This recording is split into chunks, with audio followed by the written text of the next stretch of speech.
اسلام آباد کے ایک بزرگ ہیں، پیر ہیں، وہ اپنے مریدوں کے ساتھ گئے لاشیں نکالنے کے لیے. یہ کہہ رہی ہے قرآن کھلا ہوا ہے، زلزلہ ہوا، اس عورت نے قرآن کو سینے سے لگایا، اس طرح پکڑا قرآن کو، چھپ گیا، یہ مرنے کے نیچے دب گئی. اسلام آباد کے یہ پیر سب کہتے ہیں میرے ساتھ 60-70 مرید تھے، جانے والے تھے، مقتدی تھے. جب اس عورت کو ہم نے نکالا، اللہ کی قسم ہے کہ عورت نے اپنے سینے سے قرآن لگایا ہوا ہے. ہم قرآن کو چھیننا چاہتے ہیں، لینا چاہتے ہیں، قرآن کو نہیں چھوڑ رہی، مری ہوئی عورت ہے. بسم اللہ الرحمن الرحیم. اللہم صل علی سیدنا و مولانا محمد وعلی آلہ و اصحابہ اجمعین. میرے عزیز محترم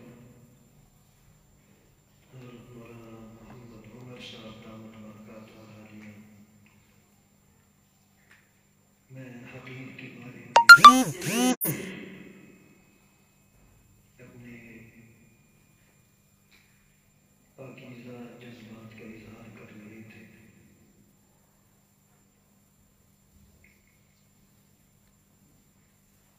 اللہ تعالیٰ سے دعا ہے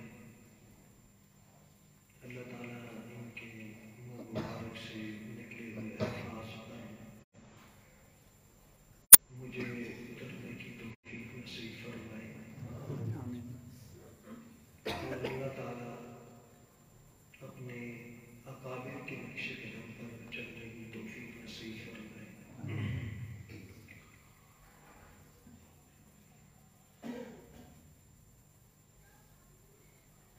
یہ چھوٹ شریف جو گاؤں ہے،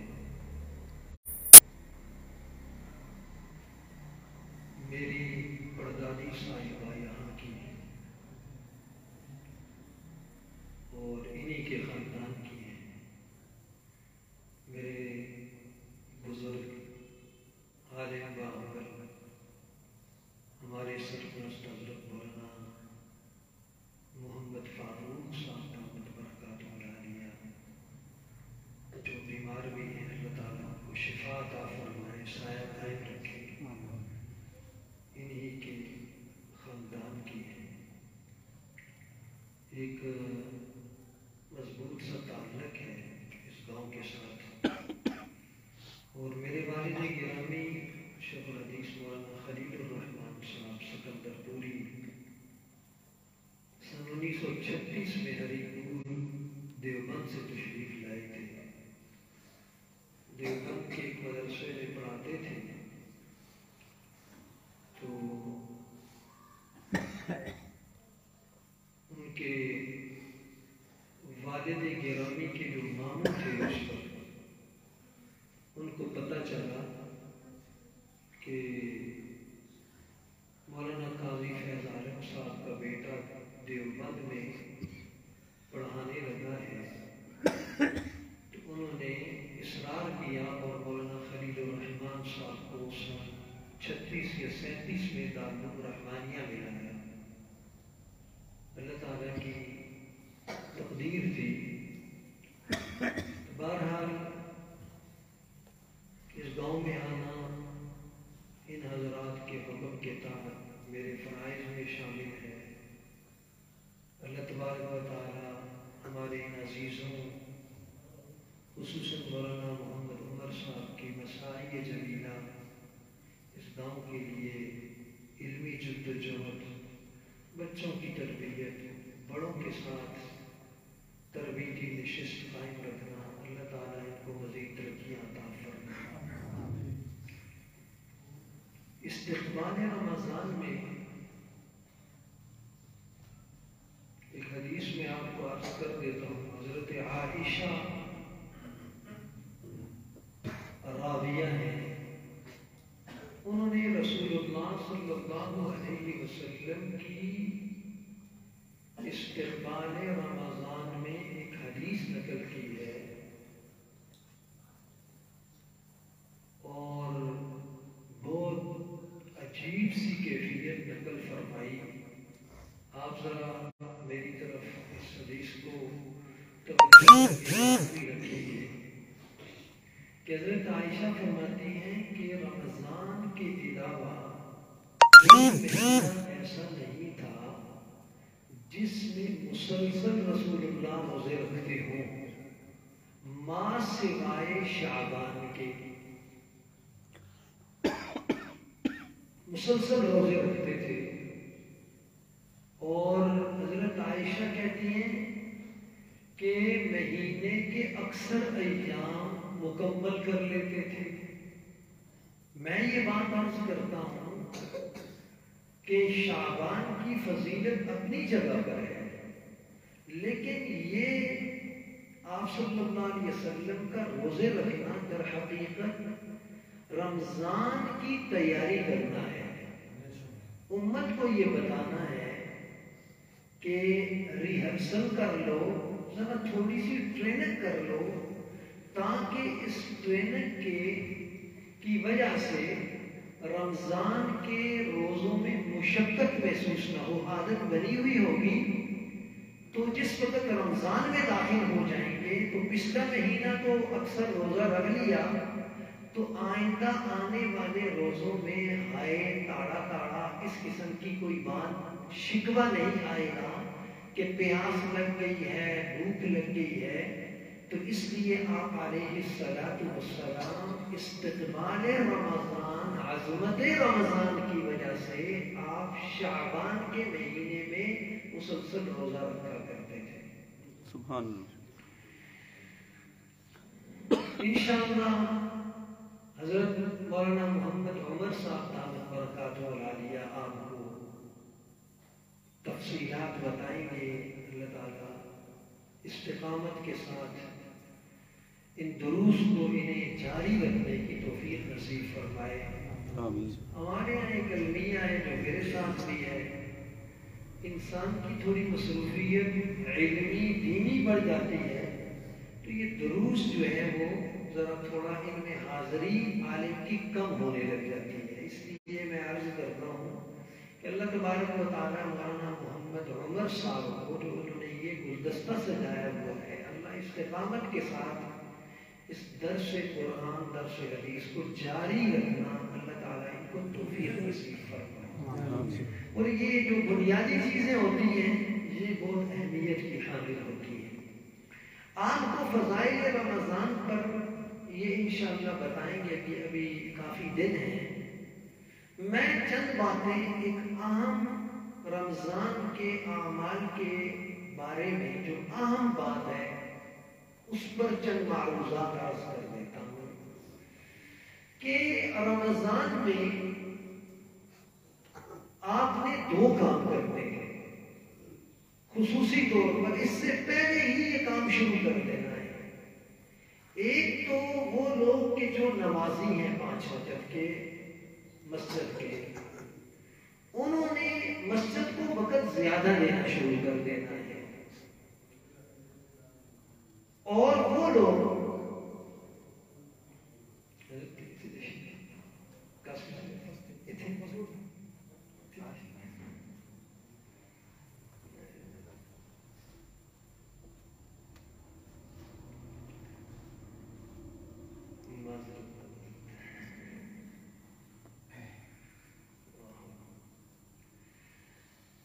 تو جو لوگ غرازر ہیں مسجد سے، نوجوان خصوصی طور پر، وہ بچے جو 12 سال کے 13 سال کے ہیں، ان کے اوپر محنت کرتی ہے کہ مسجد کی طرف رجوع کریں۔ رمضان میں اہم ترین کام یہ ہے کہ مسجد 24 گھنٹے آباد رہے۔ باقی صدقہ دینا، روزے کے بارے میں تمام افطاری حضرت بتائیں گے آپ کو، میں اس پر چند معروضات عرض کرتا ہوں کہ اصل عبادت کا مرکز اللہ کا گھر ہے۔ فضیلتیں تو آپ نے بہت ساری سنی ہیں، یاد بھی ہیں، تھوڑی سی یاد دہانی میں کروا دیتا ہوں۔ ابھی میں ترمذی شریف کی ایک روایت پڑھ رہا تھا تھوڑی دیر پہلے کہ نبی کریم صلی اللہ علیہ وسلم اور پھر یہ جو بزرگ حضرات بیٹھے ہوئے ہیں، یہ احادیث سن کے ذرا اپنے والدین کا زمانہ یاد رکھیں کہ اور ابھی کا زمانہ تقابل کریں گے کہ کتنا فرق آ گیا ہے. پہلے لوگ مسجدوں کو وقت دیتے تھے, مسجدوں میں قرآن کی تلاوت کرتے تھے فجر کے بعد, عشاء کے بعد, مغرب کے بعد. مجھے سکندرپور میں ایسے لوگ یاد ہیں کہ جو مغرب کی نماز کے لیے آتے تھے تو عشاء کی نماز پڑھ کے جایا کرتے تھے, درمیان کا وقت قرآن کی تلاوت کیا کرتے تھے. ہمارے یہاں بھی ابھی رواج ختم ہو گیا ہے. مسجدوں کو آباد کرنے کی جو عادت تھی ہمارے علاقے کے لوگوں کی وہ کم پڑ گئی ہے, نہ ہونے کے برابر ہے. نبی کریم صلی اللہ علیہ وسلم نے فرمایا کہ میرے اوپر امت کے اعمال پیش کیے گئے, یہاں تک کہ نمازیں تو پیش کی گئی, تلاوتیں پیش کی گئی, علم پیش کیا گیا, شہادتیں پیش کی گئی, بڑے اعمال تو پیش کیے گئے, میرے اوپر میری امت کا یہ عمل بھی پیش کیا گیا کہ میری امت کے وہ افراد جو مسجد کی صفائی کرتے ہیں, ان مسجد کی صفائی کے نتیجے میں جو کوڑا کرکٹ ہوتا ہے وہ بھی صفائی کرنے والے مومن کے اعمال نامے میں ڈال دیا جاتا ہے. سبحان اللہ. مجھے وہ کوڑا کرکٹ جو مسجد سے نکالا جاتا ہے وہ بھی دکھایا گیا کہ یہ آپ کی امت کے نیک اعمال میں یہ بھی ڈال دیا گیا ہے. سبحان اللہ. میں نے اپنے آنکھوں سے سکندرپور میں دیکھا بچپن میں, مالدار بھی مسجد کے جھاڑو کو عیب نہیں سمجھتے تھے. میں نے خود دیکھا کہ جب بھی والد گرامی نے مسجد کا کام شروع کیا, اللہ کی قسم ہے 10 دن کا اگر کام رہا مسجد میں تو مستری حضرات, مزدور حضرات مسجد کی دہاڑی لینا عیب سمجھتے تھے. مجھے یہ بھی یاد ہے کہ کچا مکان ہمارا ہوتا تھا, مستری آ کر کے کہتے تھے حضرت آپ اس مکان کو خالی کریں, ہم آپ سے کچھ نہیں مانگیں گے, ہم خود آپ کو یہ مکان بنا کر کے دے دیں گے. یعنی مسجدوں کے ساتھ جو لگاؤ تھا حد درجے, یہ جو لگاؤ ہے اس مومن مسلمان کا نبی کریم صلی اللہ علیہ وسلم کے دور اقدس میں ایک سیاہ فام عورت تہجد کے وقت آ کر کے مسجد نبوی کو صاف کر کے چلی جایا کرتی تھی. آپ غزوے سے واپس آئے 2-4 دنوں کے بعد, دیکھا کہ وہ خاتون نہیں آ رہی, تو آپ نے صحابہ سے پوچھا کہ وہ بڑھیا کہاں پر ہے جو مسجد کو صاف کیا کرتی تھی. تو اطلاع ہوئی یا رسول اللہ وہ وفات پا چکی ہے. آپ نے فرمایا کہ آؤ میرے ساتھ, مجھے اس کی قبر بتاؤ, میں اس کے جنازے میں شریک نہیں ہو سکا ہوں, میرے ساتھ اس کی قبر پر تم نے جنازہ پڑھنا ہے. صحابہ کو لے کر کے گئے. آپ صلی اللہ علیہ وسلم نے, اس عورت کی خصوصیت ہے کہ اس کی عظمت کی وجہ سے آپ نے اس مدفون عورت کی قبر پر جنازہ پڑھا ہے. سبحان اللہ. یہ جنازہ اس بات کا اعلان ہے کہ وہ لوگ خوشبخت ہیں جو لوگ ان مساجد کو صاف کرتے ہیں. سجدہ کرنے والا تو بہت مقدس ہے, رکوع کرنے والا بہت مقدس ہے, قرآن کی تلاوت کا عادی مسجد کے اندر جو بیٹھا ہوا ہے وہ تو بہت مقدس ہے. یہاں تو خادمہ جس کی ذمہ داری میں مسجد کو صاف کرنا نہیں بھی آتا وہ عورت ہے, اس کا مسجد میں کیا کام ہے, لیکن اپنے جذبے کے تحت یہ آنے والی رسول اللہ صلی اللہ علیہ وسلم نے یہ کہہ کر کے کہ اللہم اغفر لحینا ومیتنا, اس کی قبر پر اپنے پرنور زبان سے یہ الفاظ فرمائے, اس کی بخشش کا اعلان کیا. یہ خادم مسجد کی فضیلت پر دلیل ہے. مسجد کو آنا, امام ترمذی نے حدیث نقل کی, نبی کریم صلی اللہ علیہ وسلم نے فرمایا اذا رأيتم الرجل يتعاهد المسجد فاشهدوا له بالایمان، کہ وہ آدمی جو رات کے فجر کے اندھیرے میں مسجد کو آئے اور دن سور میں مسجد کو آئے، ہر نماز میں حاضر ہونے کا عادی ہو، فاشهدوا له بالایمان، اس کے ایمان کی گواہی دیا کرو کہ یہ کامل ایمان والا ہے۔ اگر ہمیں ایمان چاہیے، بچوں کا رخ ہمیں مسجد کی طرف کرنا ہوگا، رمضان ہو کے غیر رمضان، اور رمضان میں تو اس کا زیادہ عادی بن جاتا ہے۔ مجھے آپ میں سے جو چھوٹے، میری عمر سے چھوٹے ہیں، ان کو میں یہ نصیحت کر دیتا ہوں، چھوٹوں کو تو نصیحت کرنے کا شاید میں یہ لفظ بول سکتا ہوں، میں آپ کو یہ عرض کروں کہ میرا اپنا شیطان آزاد ہی ہوتا ہے 11 مہینے۔ ابھی ایک جگہ نماز پڑھی، دوسری جگہ نماز پڑھی، تیسری جگہ نماز پڑھی، بڑا عرصہ ہو گیا، تقریباً اس دفعہ میرا اپنا اللہ کا فضل ہے شاید 33واں مصلی ہے جو میں رمضان میں اگر زندگی ہوئی تو سناؤں گا۔ بچپن سے یہ کام شروع کیا، درمیان میں گیپ آیا، حضرت نے تذکرہ کیا، مولانا نے 5 سال مدینہ میں رہا، گیپ آ گیا، وہاں مسجد نبوی اور بیت اللہ میں 5 سال الحمدللہ تراویح پڑھنے کی توفیق اللہ نے عنایت فرمائی ہے۔ تو یہ رمضان میں جیسے ہی چاند نظر آتا ہے، میں یہ کوئی صفت کے طور پر نہیں کہتا ہوں، نبی صلی اللہ علیہ وسلم نے فرمایا شیاطین کو بند کر دیا جاتا ہے، یہ عمل اس کی گواہی ہے۔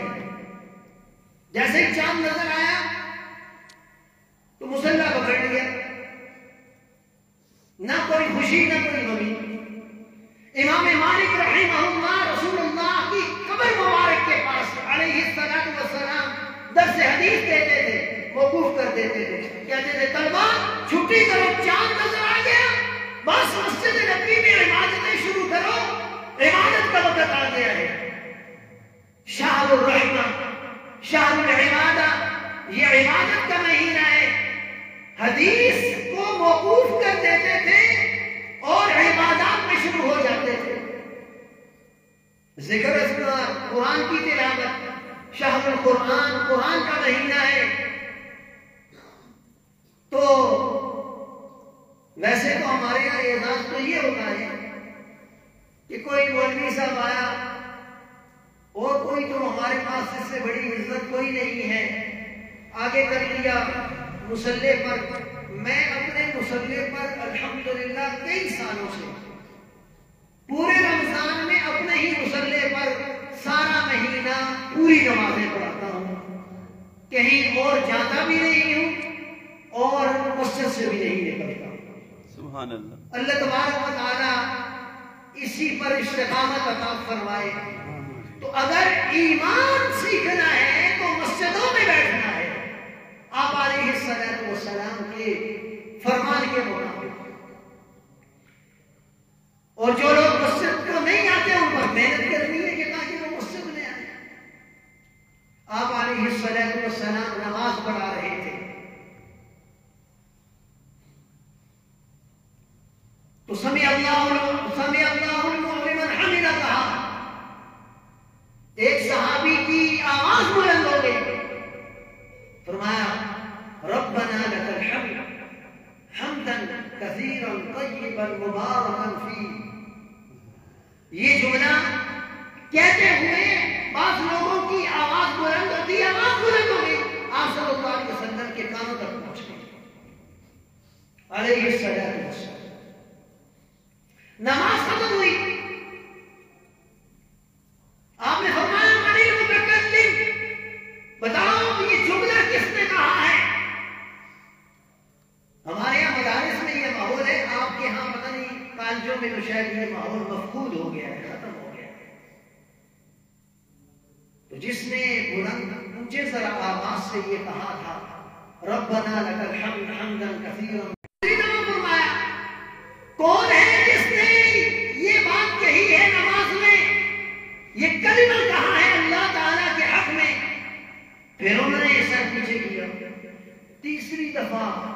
بحیثیت استاد مشفق کے آپ نے فرمایا من المتکلم ولا حرج، کوئی ڈانٹ ڈپٹ نہیں ہے.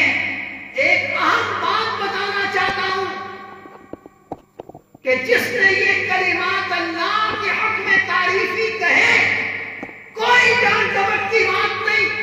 بتاؤ کس نے کہے ہیں؟ وہ طالب علم کھڑا ہوا صحابی رسول، اس نے کہا یا رسول اللہ مجھ سے یہ آواز بلند ہو گیا تھا اور میں نے یہ کلمہ کہا تھا. آپ نے فرمایا اللہ کی قسم ہے جب آپ نے یہ جملہ کہا ربنا لك الحمد حمدا كثيرا طيبا مباركا، تو اللہ رب العزت کے فرشتے ان کلمات کو اللہ کی طرف لے آنے کے لیے آسمانوں سے اتارے گئے اور ان میں سے ہر ایک فرشتہ رحمت کا لپک رہا تھا کہ میں ان الفاظ کو چھین کر لے جاؤں اور اللہ کی خدمت میں جا کر کے اس صحابی اور طالب علم کے کلمات پیش کروں اور میری بھی اس پیشگی کی وجہ سے بخشش ہو جائے ان کلمات کی برکت سے. مسجد میں حاضر ہونا، یہاں اللہ کی تعریفوں میں مشغول ہو جانا، یہ اصل مسجد کی حقیقت ہے. فلا تدعوا مع الله احدا وان المساجد لله فلا تدعوا مع الله احدا.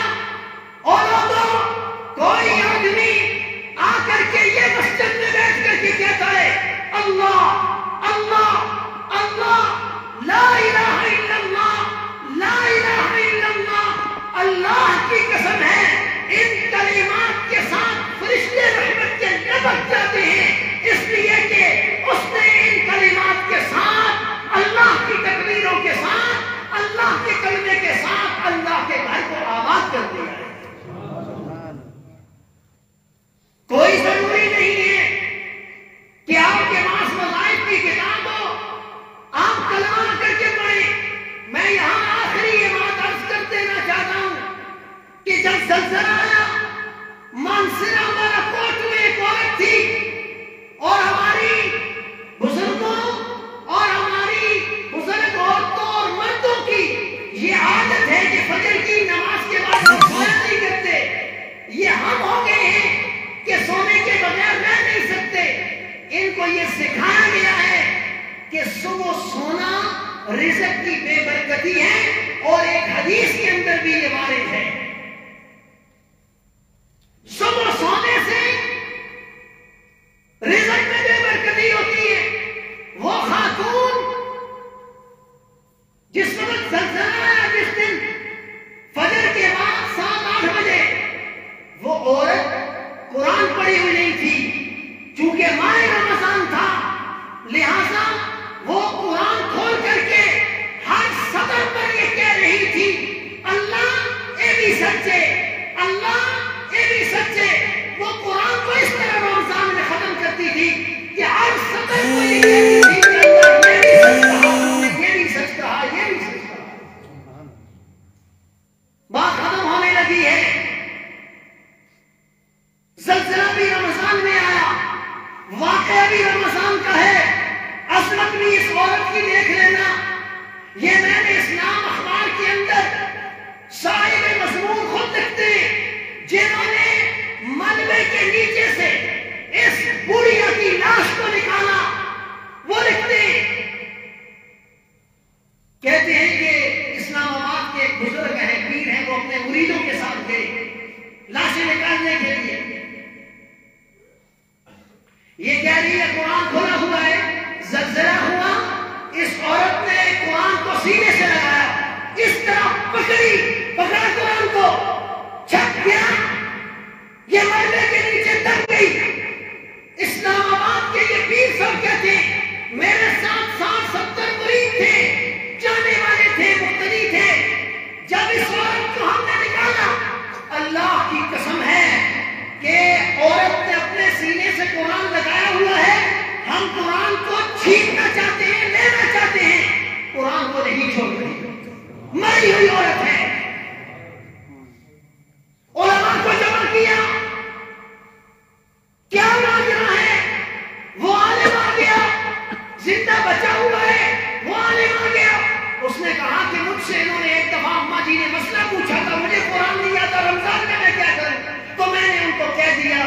کہ ہم قرآن کے بغیر آپ نہیں اگر رہ سکتی، قرآن کھول کر کے پہلے سپارے سے ہر سطر پر ہاتھ رکھو اور کہو اللہ یہ بھی سچ ہے، یہ بھی سچ ہے، یہ بھی سچ ہے۔ سبحان اللہ۔ وہ صاحب مضمون لکھتے ہیں کہ ہم کھینچتے ہیں قرآن، چھوٹتا نہیں ہے، اس نے پکڑا ہوا ہے۔ بالآخر فیصلہ یہ ہوا کہ ہم نے اس سمیت اس کو دفنا دیا، اللہ کے حوالے کر دیا کہ یہ کوئی اس عورت کی کرامت ہے اور قرآن کا یہ معجزہ ہے۔ قرآن اپنے وفاداروں کو قبر میں بھی اکیلے نہیں چھوڑتا، مرتے وقت بھی اکیلے نہیں چھوڑتا، خاتمہ بالخیر ہوتا ہے، مسجدوں کو آباد کرنے والوں کا خاتمہ خیر پر ہوتا ہے، لا الہ الا اللہ پر ہوتا ہے۔ آخری ایک اور بات عرض کرتا ہوں، باپو محلے میں ایک ڈاکٹر صاحب ہیں، انہوں نے مجھے خود واقعہ سنایا، شہزاد کریمے کے سنگم شبیر کے پیچھے، کہتے ہیں کہ میرے والد کو اٹیک ہوا، ہارٹ اٹیک ہو گیا، یہ قائد اعظم ہاسپٹل میں لے گیا، رات کو 2 بج رہے تھے، وہ ماسک لگا ہوا ہے، آکسیجن لگا ہوا ہے، اتنے میں رات کو 2 بجے میں بیٹھا ہوا ہوں تو وہ جو سلنڈر ہے اس کی بوتل پھٹ گئی، میں نے ڈاکٹروں کو بلایا، ڈاکٹروں نے ماسک اتارا، نیچے سے آواز آ رہی ہے، منہ چل رہا ہے، اشہد ان لا الہ الا اللہ واشہد ان محمدا عبدہ ورسولہ، لا الہ الا اللہ محمد رسول اللہ۔ میرے والد نے یہ ماسک اترتے ہوئے ہی کلمے کا شروع کیا، 3 دفعہ کرنا پڑا، اللہ کے حوالے اپنی جان کرتے ہیں۔ میں سوال یہ کرتا ہوں، چور شریف والے کس نے پیدا کیا، یہ لگا ہوا ماسک کس نے اتارا، یہ سلنڈر اس کی بوتل کو کس نے پھاڑا، کیوں یہ اترا، اس کے پیچھے ایک تاریخ ہے، مسجد کے ساتھ تعلق چلنا، جس نے چلتے جاتے دنیا میں آخری آواز بلند کی، لا الہ الا اللہ محمد رسول اللہ، یہ آخری کلمہ ہی اس کے جنت میں جانے کی دلیل ہے۔ علماء کے سامنے میں نے اللہ تبارک و تعالی جو کہا ہے اللہ قبول فرمائے۔